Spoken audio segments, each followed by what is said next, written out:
Hi friends, welcome to masala சமையல். இன்றைக்கி நம்ம பன்னீர் பட்டர் மசாலா எப்படி செய்யறதுன்னு பார்க்கலாம். அதை செய்ய தேவையான பொருட்கள் என்னென்னு இப்போ பார்க்கலாம். பன்னீர் 100 கிராம் இந்த மாதிரி க்யூபாக கட் பண்ணிக்கலாம். 3 பட்டை, 3 கிராம்பு, 3 ஏலக்காய், 1 ஸ்பூன் ஜீரகம், 1 ஸ்பூன் கஸ்தூரி மேத்தி, 40 கிராம் முந்திரி பயிறு, சிறிதளவு கொத்தமல்லி, 1 ஸ்பூன் சர்க்கரை, 1.5 to 2 spoon fresh cream, 2 table spoon மிளகாய்த்தூள், 1/2 ஸ்பூன் மஞ்சத்தூள், 1/2 ஸ்பூன் கரம் மசாலா, 6 to 7 பூண்டு பல், சிறிய துண்டு இஞ்சி, 3 தக்காளி, 3 வெங்காயம், 1/2 ஸ்பூன் பட்டர், தேவைக்கேற்ப உப்பு.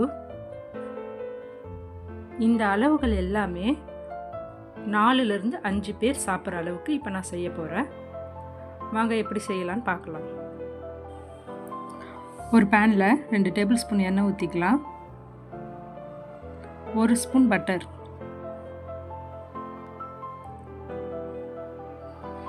இப்போ எண்ணெய் நல்லா காயட்டும்.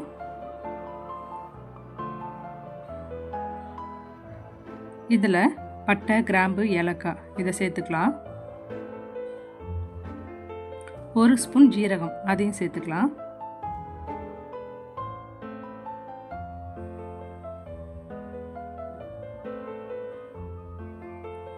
இது நல்லா பொரியட்டும். இது பொரிஞ்ச உடனே நம்ம கட் பண்ணி வச்சுருக்க வெங்காயத்தை சேர்த்துக்கலாம்.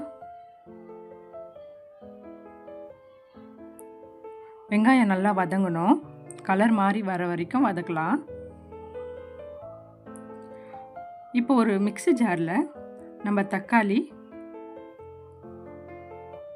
முந்திரி பருப்பு,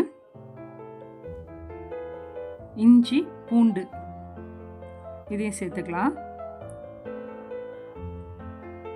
சிறிதளவு கொத்தமல்லி இதையும் சேர்த்துக்கலாம். இப்போ இது மிக்ஸி ஜாரில் அரைச்சிக்கலாம். நல்லா ஒரு பேஸ்ட்டாக அரைச்சிக்குங்க. இப்போ பாருங்கள், வெங்காயம் நல்லா கலர் மாறிடுச்சு. இப்போ அந்த அரைச்சி வச்ச விழுதையும் இதோட கூட சேர்த்துக்கலாம்.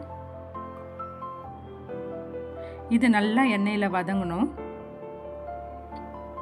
நல்லா பச்சை வாசனை போகிற வரைக்கும் நல்லா வதக்குவோம். இப்போது மசாலா சேர்த்துக்கலாம். காரத்தூள், கரம் மசாலா, மஞ்சத்தூள் இது அப்படியே சேர்த்துப்போம். இதையும் அதோட கூட சேர்த்து நல்லா வதக்கிக்கலாம்.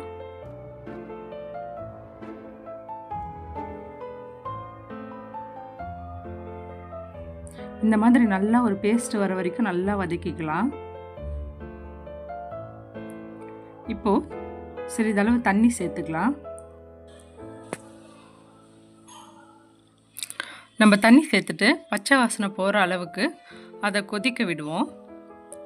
ஒரு 10 நிமிஷம் அதை கொதிக்க விடலாம். இப்போ பார்த்தீங்கன்னா எண்ணெயெல்லாம் நல்லா பிரிஞ்சு வருது பாருங்கள்.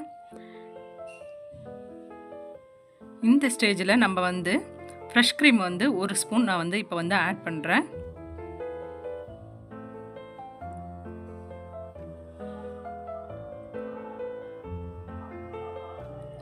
அரை ஸ்பூன் பட்டர், நான் ஏற்கனவே 1 ஸ்பூன் யூஸ் பண்ணியிருக்கேன்.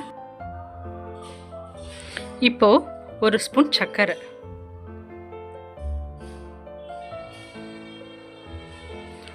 இப்போ எல்லாத்தையும் நல்லா கலக்கி விட்டுக்கலாம்.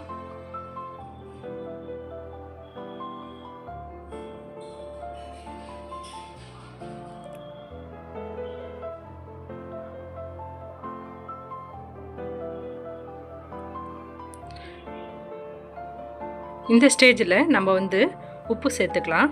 நான் 1/2 ஸ்பூன் உப்பு சேர்த்துக்கிறேன். நீங்கள் உங்களுக்கு தேவையான அளவுக்கு நீங்கள் சுவை பார்த்துட்டு உப்பு சேர்த்துக்குங்க.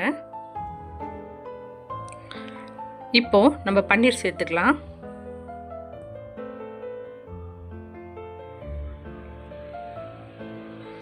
நம்ம அடுப்பை கொஞ்சம் சிம்மில் வச்சுக்கலாம் பன்னீர் சேர்த்ததுக்கப்புறம். ஏன்னா ஏற்கனவே கட்டியாயிடுச்சு கிரேவி.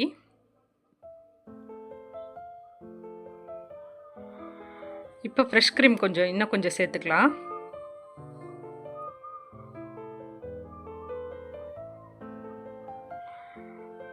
கொத்தமல்லி தழை இதையும் அதோட கூட சேர்த்துக்கலாம்.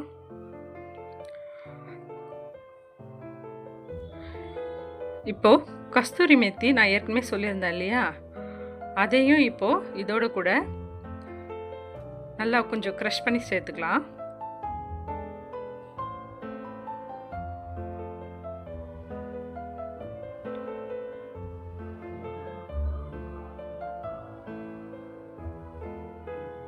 இப்போ பாருங்கள், இந்த கிரேவி நல்லா கட்டி ஆயிடுச்சு.